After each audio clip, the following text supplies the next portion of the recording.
Good morning and welcome to these 3 studies of Scripture concerning sexual issues. I want to spend some time looking at those passages in the Bible that, for many people, have formed Christian attitudes towards different varieties of sexual expression.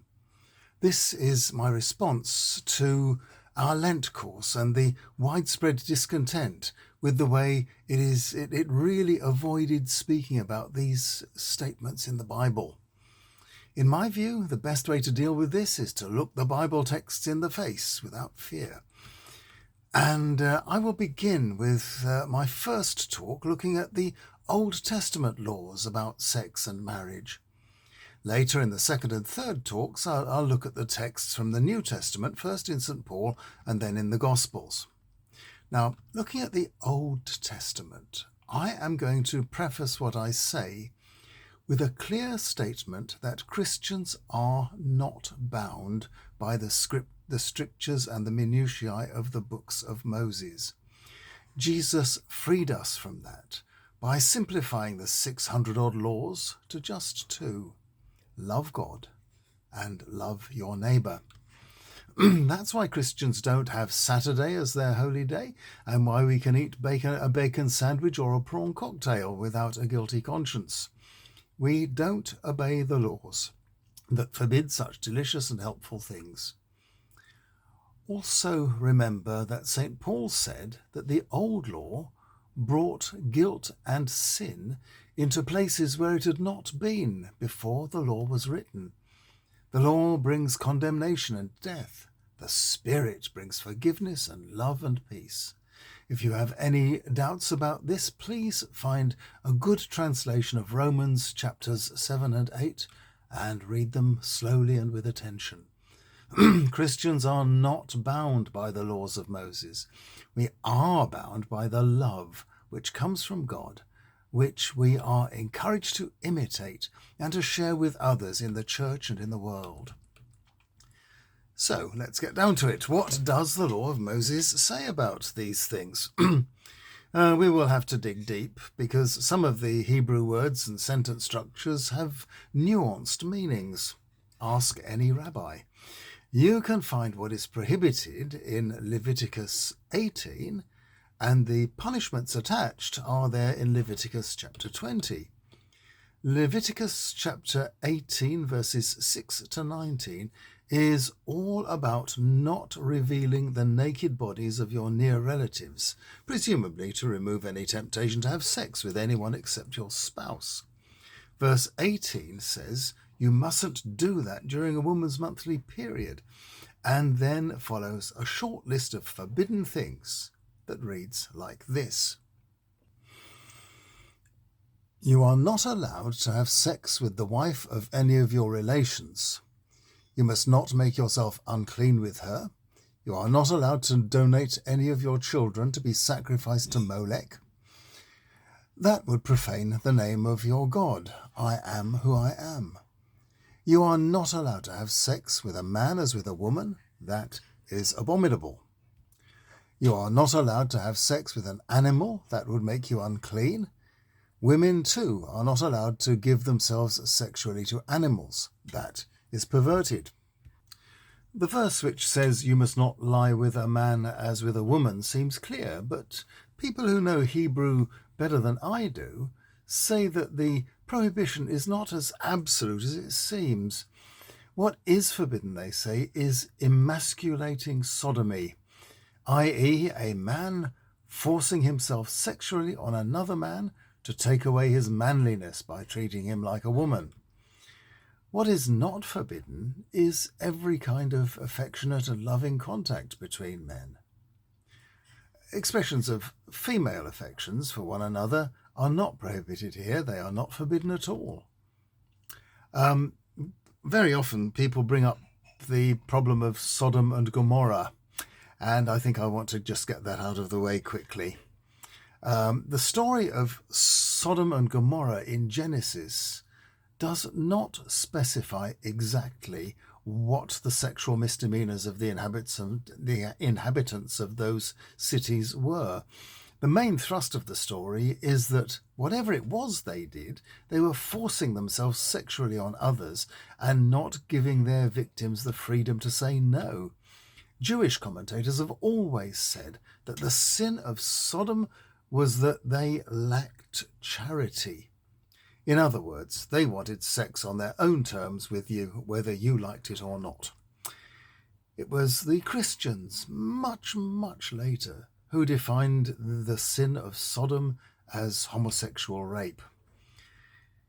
Now that puts quite a different spin on all the verses where the sin of Sodom is referred to in the Old Testament. The sin of Sodom is quoted in Isaiah 3:9, in Jeremiah 23:14, in Amos 4:11, and Zephaniah 2:9, and other places. And they all refer in some way to the sin of Sodom.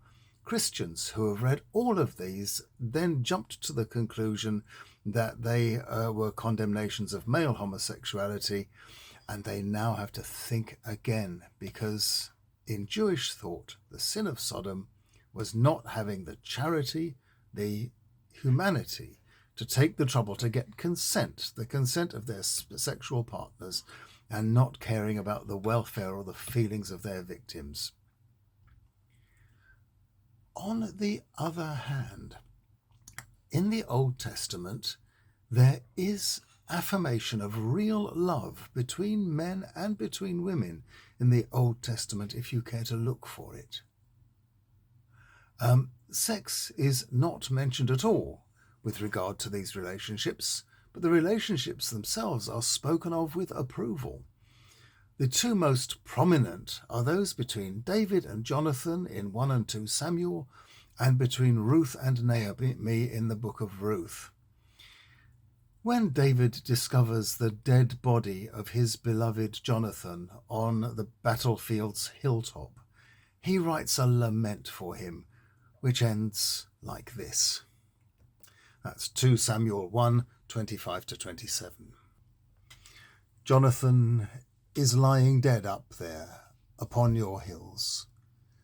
How distraught I am for you, my brother Jonathan. I loved you very much indeed. Your love to me was wonderful, much better than the love of women.